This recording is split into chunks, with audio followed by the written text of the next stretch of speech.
Oli kuwanda boy UG bituufu ebya Anteila okunoba ewa Sb4 nabyo mbikuleetedde ate byo ebya Nakankaka Yvonne si birungi mulwadde muyi ali ku kitanda nabyo mbikuleetedde. Phoebe naye agudde mu bintu wamu n'embeera ya Honorable Zaake gy'alimu essaawa zino nga tetuneeyongerayo mbadde nkusaba ompere video eno ka like nawe ate na subscribinga tukusaba osubscribinge osobola n'okundekirako awo mu ka comment mu comment section oba n'onyiga akadde okuba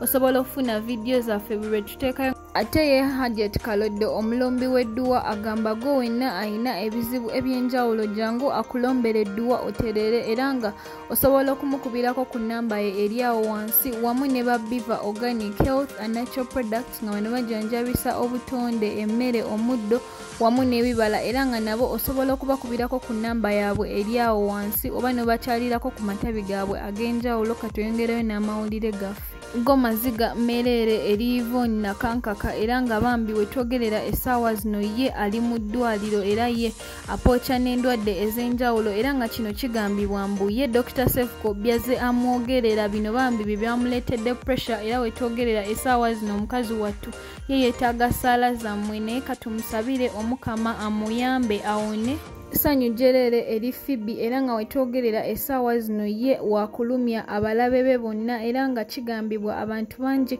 bazze bamwogerera ebintu bingi okuva lwe yava ku kyeyombu talina mikisa alabika yasirana ate dde wetwogerera essaawa zino ebyo byonna birabika biweddewo olw'ensonga ye bambi agudde mu bintu afunye omulimu ku TVM eno nga emanyikiddwa nga Urban TV era nga kigambibwa ye ya replacing Jeminancha era nga program ye Jeminancha gy'abadde akolako essaawa zino wetwogerera yo Phoebe yagenda kubanga yagikolako era tumwagaliza ebirungi bambi gy'akoze kubanga abantu bangi babadde bamwogerera ebintu bingi era ye Jeminancha kigambibwa ye yashiftingiddwa nadda ku Bukedde 1 era nga program ebadde eyakayisanyo era nga eno ebadde ekolebwako omukyala wa Sb4 amanyikiddwa nga Anteila ye yashiftinze ndowooza ye n'abivaamu awo olugambo lwatandikidde nga kigambibwa ye alabika yanobye ewa Sb4 naye nga luno olugambo ddo lwandibanga si lutuufu just bakyusizaamu ba TV presenter olw'ensonga ye Anteila guno omulimu yaguvuddemu ogw'okubeera TV presenter n'asalawo agende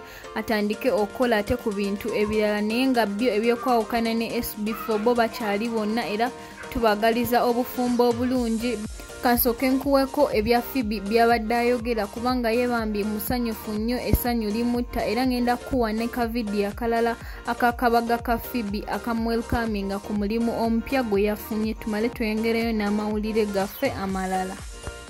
Nanga bana ba TikTok mwabaaki ahiya oli munaku toyinako oyina like obulamu nga buli awo bwantalo every time oyina gwe walampa tumaliza ono naddako tumaliza ono kwegamba nze kale bibena mubireke nze mujja mugula ring light si wano ku 5Ds Sacha Maria opposite Galilaya Plaza weziri fe twasomye okitegeera fe twasomye mujje enamba y'essimu eziro 754 5 Shinana munya nkaga mwenda mujje atu munagamba nti kikusuubula yagala suubula mouse charger earphones oyagala ki ring lights weziri oshegera okusinga obera mu ntalo mujja munguleko kale mulwanire wano nze sijja batasanya batunuulira kubanga omuntu omutaasa ate era nga bakukuba wadde wali bakukolera ka live kale banengeje okolera live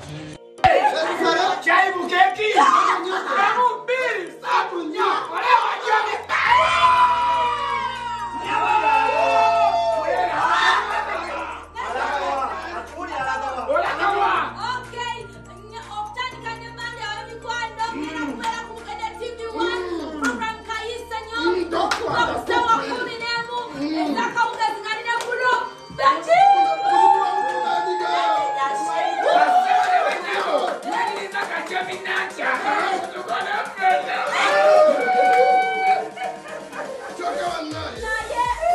ate ebyo nga tubitadde ebbali go amawulire ga Honorable Zaake okuweebwa obutwa go gatandise okusatulatinga ku social media era nga ebifaananyi bingi ebyenjawulo ebya Honorable Zaake ne mukyala we nga bo bagamba Honorable Zaake bamuwadde obutwa biki naye ffe gano amawulire wano tetunaga konfaminga era tujja kuba tukuleetera ebisingako awo neki ekituufu bamuwadde obutwa oba tebamuwadde.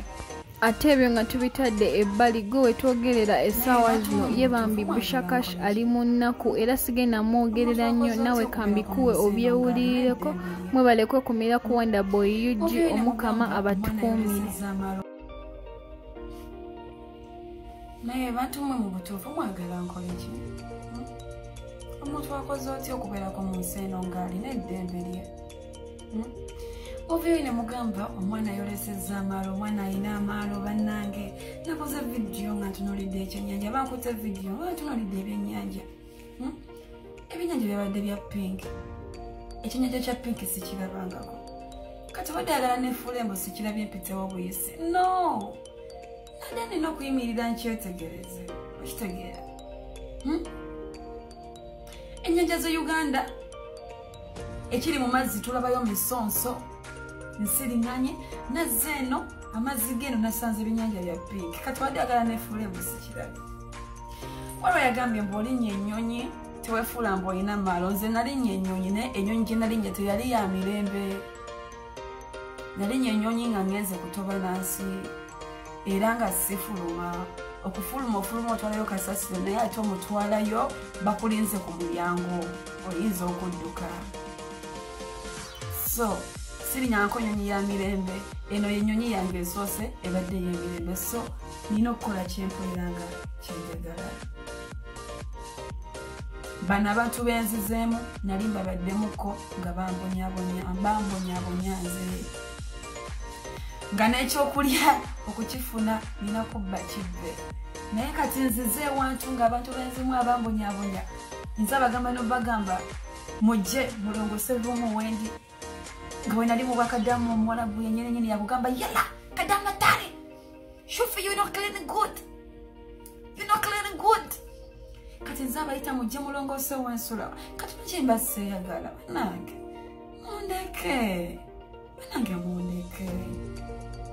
mundeke ebyokulya natuuka nga nziba bibbe nga ndi mu kiyumba bana abantu bennyininyini bendimu kati naye kati saa zino mbalimu nze abagamba bankubira jangu oli emmere eyidde nze abagamba nobagamba saagala mulekerawo okunzukusa nkyebase banange mundeke katonda akola ebyewunyisa mundeke nkola amaalo mundeke neeyagale kati wano wendi ngenda for swimming nga nkyali mu kiyumba natwalako abana ku swimming ndi kadama manyi ngenda kuwuga ntuuka eyo nyambadde ku boxer wa munda ntuuka okweyambula omukazi yaŋŋamba what are you doing haram kadama swim same water baby me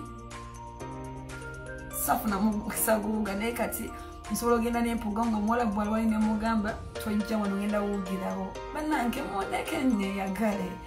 lwaki temwagala abasanyufu bantu mwe lwaki temwagala muntu yeeyagala